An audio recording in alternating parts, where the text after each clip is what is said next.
News में आपका स्वागत है। मैं हूं आपके साथ वीना। पूर्व मुख्यमंत्री भूपेश बघेल के घर पर ईडी के छापे के बाद कांग्रेस लगातार इस छापे का विरोध कर रही है। कांग्रेस वर्किंग कमेटी के सदस्य पवन खेड़ा ने एक बयान जारी किया है। क्या कहा, सुनिए।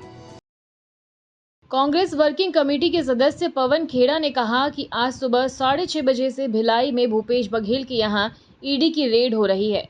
ये कोई हैरानी की बात नहीं है। विपक्ष के यहाँ ईडी को भेजने की एक परंपरा भारतीय जनता पार्टी ने शुरू कर रखी है। ये रेड किस केस में है, किसी को नहीं मालूम। क्यों हो रही है, नहीं मालूम। कुछ दिनों पहले कोर्ट ने भूपेश बघेल साहब के खिलाफ सीबीआई का एक केस था, उसको खारिज कर दिया था। कोई केस बघेल साहब के खिलाफ अभी नहीं है, लेकिन फिर भी आज ईडी की रेड हो रही है। खेड़ा ने कहा कि हो सकता है आज संसद का सत्र शुरू हो रहा है। चारों तरफ से घिरी हुई बीजेपी को एक डिस्ट्रैक्शन चाहिए, ध्यान हटाना है, हेडलाइंस बदलनी है। ये उसी का एक षड्यंत्र बिल्कुल संभव है।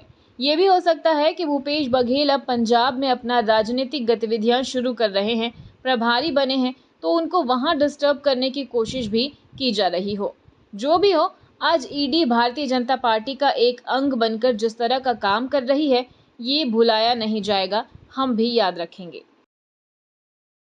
सुबह से आज 6:30 बजे से भिलाई में भूपेश बघेल जी के यहाँ ईडी की रेड हो रही है। कोई हैरानी की बात नहीं है। विपक्ष के यहाँ ईडी को ही भेजने का एक परंपरा भारतीय जनता पार्टी ने शुरू कर रखी है। यह रेड किस केस में है, किसी को नहीं मालूम। क्यों हो रही है, नहीं मालूम। आज से कुछ दिनों पहले कोर्ट ने सीबीआई का एक केस जो बघेल साहब के खिलाफ था, उसको खारिज कर दिया था। कोई केस बघेल साहब के खिलाफ अभी नहीं है, लेकिन फिर भी आज ईडी की रेड उनके यहां हो रही है। हो सकता है आज संसद का सत्र शुरू हो रहा है। बीजेपी को जो चारों तरफ से घिरी हुई है, उन्हें एक डिस्ट्रैक्शन चाहिए, ध्यान हटाना है, हेडलाइंस बदलनी है। ये उसी का एक षड्यंत्र बिल्कुल संभव है। यह भी हो सकता है कि क्योंकि भूपेश बघेल जी अब पंजाब में अपनी राजनीतिक गतिविधियां शुरू कर रहे हैं, प्रभारी बने हैं, तो उनको वहां डिस्टर्ब करने की कोशिश की जा रही हो। जो भी हो, भारतीय जनता पार्टी का एक अंग बनकर आज ईडी जिस तरह के काम कर रही है, ये भूला नहीं जाएगा, हम भी याद रखें।